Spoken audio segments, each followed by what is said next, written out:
What's good, boys, and welcome back to my channel. Today we have a player review on the team of the tournament. Raheem the Dream Sterling, absolute beast. Obviously it's a position change. Normally he's on the right side, this time he's on the left side, so it'll be interesting to see whether or not he plays any differently. He's got some great stats, but before we get into that, I'm going to shout out a few legends over here who commented who they believe is going to win the Ballon d'Or next year. Obviously we just passed the Ballon d'Or and Messi won it, but these guys are giving their opinion on who they think is going to win it in the next year. Now, for your chance to be featured on the screen up here, you just have to tell me who you think is the best, listen, non-European player to ever live. Anyone. Non-European. So you could be like Salah, Mane, because obviously they're African. You've got the South Americas, you've got stuff like that. Let me know who you think is the best non-European player that's ever lived. Now, we're here for one thing and one thing only, and that is to review this beast of a card that is Raheem Sterling's Team of the Group Stage card, or Team of the Tournament, same thing. He has a brilliant brilliant face card. These cards both just look beautiful. These cards are just brilliant, man. I love the way they've been designed with the Champions League thing in the background. It's brilliant. Now, some stats that stand out to me straight away are his pace, which we know we all love. Great pace on him. Good shooting as well, especially with the Deadeye that I put on him, because I felt like his passing and shooting should be upped just to match that kind of pace. His dribbling doesn't need to be touched because it's absolutely crazy as it is. If you look at his dribbling there, 95 agility, 95 balance, like you just can't touch this guy. His composure is a little low at 79, which so you could feel free to up that. I upped his curve to 81. I upped his curve to 81. His attacking position goes up to 99. His finishing goes up to 99. His shot power goes up to 87. His long shots go up to 82. His volleys are very bad, but I did actually score 2, I believe, volleys with him that you'll see in the clips coming up. And it turns his penalties up to 75. So obviously he's got fantastic pace. You're probably wondering where's the best position to play this guy. You can play him in many positions because he's got great stamina. He can last the whole game. Strength isn't great, but that doesn't really matter. I played him in the wing for the first game, and I realised that, yeah, he could be a great winger depending on what instructions you use on him, but I felt that he was a great striker. I know you're probably thinking, what would you mean striker? But behind the striker, or in the striking position, is where he picked up most of his goals. And that's purely because once you play a 1-2 with this guy, no one is catching him, and his dribbling is so superb. When they go to lunge at you or to get the tackles in on you, they just can't get it off you because he dribbles away from them. He has a great close control. Low center of gravity once again, which is the meta this year, and this guy does suit the meta down to the ground 100% because he's short, got that great acceleration on him. I mean, look at him, 5'7", high medium work rate, which is perfect for his position if you're playing him up front or on the wings. 3-star weak foot, which isn't great, preferably 4, but it's not too bad. 4-star skills, I actually do score a few goals with his left foot as well, just to let you guys know. 4-star skills, which is decent, which is more than good enough. 220k, which I think for this card is a great price. There's not many players that you can get with stats like him that are that cheap, and if this guy gets a 90 card or any higher, he's going to look absolutely unreal. As you can see there, 11 goals in 6 games with 2 assists, so 13 goal contribution. Gee, am I English? Who knows? 13 goal contributions in 6 games, which is a brilliant return, and I felt like he's very, very good. Now, what we're going to do is we're going to get into the team. I'll show you the team that I built around him, talk about what's coming up in the next few episodes. We're going to go into a commentary and show you guys a few highlights of how this guy played in the game. Then at the end of it, we're going to tell you guys, I'm going to tell you guys whether he is worth the coins or not. So, here's the team that I built around him. As you can see, I didn't go for anything expensive. I have 2.5 million coins still sitting there, no flex. I just wanted to build a team that does the job, and that is the team I've built around him. Nothing too special. Obviously, I've got Dembele in there, Aguero, nothing amazing. Van Dijk, Trippier, it's nothing like spectacular, nothing meta, to be honest. The midfield's great. Obviously, I love that midfield. I will be getting rid of Barnes 100%. I'm probably going to put him into an SBC because I can't hack using this guy anymore. He's not very good for me. So Sterling, on the other hand, was absolutely incredible. I felt like there is no player I've used that's like on his speed level, and if he just had like 10 more strength, he could be absolutely incredible. Now, he's on the speed levels of that Inform Mane, that Mbappe, Aubameyang, I would say, but not. They don't seem as fast. But this card just felt absolutely. He was lightning, absolutely lightning. Now the team I built around him, like I said, not great, but that's fine because this is only about Raheem Sterling, and I wanted to do it as if you don't have many coins and you've gone out and you bought a player that you really enjoy, and you just wanted to build a average team around him because you're starting to run out of coins. So that's what I've got.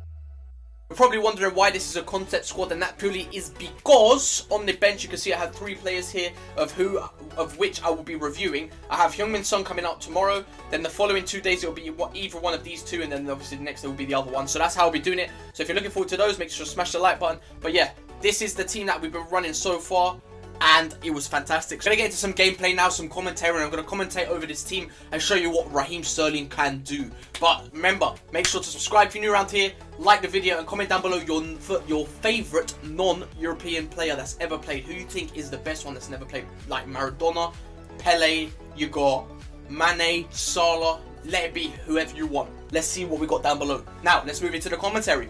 Boom! Right, ladies and gentlemen, as we head into this first game, you can see Sterling has the ball. Look at that close control to take it away from 3 defenders, all with their hands on their head in that clip, which is quite strange. And he has the finish on top of it all to put that into the back of the net. You love to see it. And we move into this next clip, you can see Battaglia on the ball, giving the ball into Dembele. Dembele gives it to Sterling. Sterling with a drag back, takes it past, smashes it at the keeper, gets the rebound because he just doesn't miss twice. He was so good for me, but as you can see there, his shooting isn't the best, but he manages to get a rebound every now and then. But obviously, the most important thing about this card is just his utter speed and his attacking intelligence that he does possess, because that will create the chances within itself. As you can see here, watch his positioning as he picks up the ball in the middle of the box here to finish that first time near post against the keeper. Now, he hasn't got, like I said, he hasn't got the best shooting in the world, but he will get into the positions to create chances, and that means that he could get an assist, he could get goals, but more or less he will contribute towards your goals that you're scoring. And if you just see here, you play a 1-2 and look how fast he is. Look where he is, he's gone. And how about this? Gates right past the player, drags it back again on him and finishes it into the post. That's one of my favourite moves there, where you ball the defender one way and they think you're going to shoot because you've dragged it onto that side to shoot, but no, you take it back on them and you finish it, because I didn't really want to take it onto his left foot, so I took it back across him and I put that into the bottom corner. Lovely, jubbly, jubbly, lovely, you love to see it. As we move into this next clip here, you can see that Blanc has got the ball, gives it into Barnes gives it into Aguero gives it to Sterling. Sterling is making his run now. Sterling is off, and once Sterling is off, you cannot catch him, and there he is to finish that with his left foot with like a outside curl finish, posting in. So beautiful. What a goal that was. But as you can see, that's his weak foot, so it's obviously, look at that, for it's not the cleanest finish, but he scores because his shooting's good enough, and I upped his finishing, so he was even more clinical. And again, he's in the right position at the right time, misses the first shot, but look at that flick over Gomez's head, and there's the volley into the bottom left corner. And I believe his volleys are like 60 something or 70 something, I can't remember exactly, but they were in the yellows, so volleys aren't that good, but they're good enough to finish when you're in front of goal. Do you get what I mean? That was a great flick there, great bit of improvisation by him to score that goal there. Dembele working his way down the wing, moving into space, plays it into Sterling. How about this for an assist from Sterling? That's Man City stuff there. What a finish by Dembele though. I love that Dembele card. From day one that this FIFA came out, I've loved that Dembele card, and it's just a normal one. So I might try out that road to the... Is it road to the final? I might try out that road to the final card just because he's going to get upgraded. He's going to be tasty when he is finally upgraded. There he is at the top again. Sterling with a lovely bit of skill. Oh, and he's dropped him. That is the definition of absolute mockery. Disgusting. He literally fake shots past one. The other guy comes diving in. You look at him. He's still slid in the cam. I was about to say kill cam, I'm playing too much COD. Anyway, Sterling on the ball here up front, gives it into Battaglia. Battaglia gives it into Aguero. Aguero plays one of the most beautiful passes I've seen all year into Sterling, and there's another volley for you with that scissor kick animation, and there's another great finish there by Raheem Sterling. But like I said, boys, the pace that this guy possesses, his attacking intelligence is second to none, and there he is in that position to volley that home. Lovely. As you can see from that gameplay there, ladies and gentlemen, this Sterling card is absolutely incredible, suiting the meta to a T. He was absolutely insane. I mean, the way he had the pace to run in behind defenses, his 1-2s and the burst of acceleration he has off the spot is incredible. His dribbling is absolutely immense. Not many people can dribble at a speed like he can. His shooting could be better. It's not the best, but he has the speed to get into positions to have a lot more chances than a normal card does. And that means that he will have chances. He will have, for example, I scored a hat-trick with him. It took me 12 shots to score that hat-trick.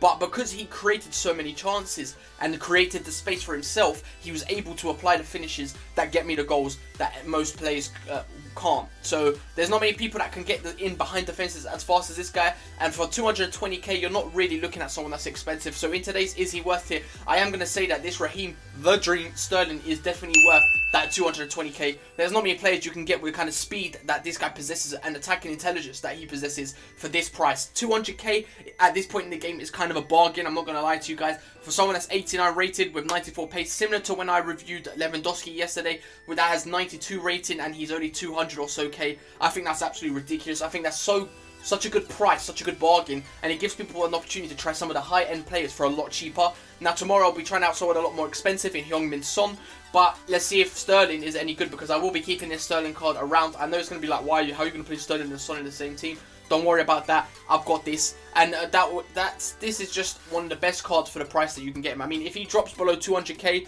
probably one of the best bargains you can get in the market. So yeah, it's been your boy Zach. Make sure to subscribe if you're new around here. Like the video, and I'll see you guys soon. Make sure to comment down below favorite non-European player, like I always say. It's been your boy Zach, and I'll get out of here now. See you tomorrow for the song review. Make sure to subscribe.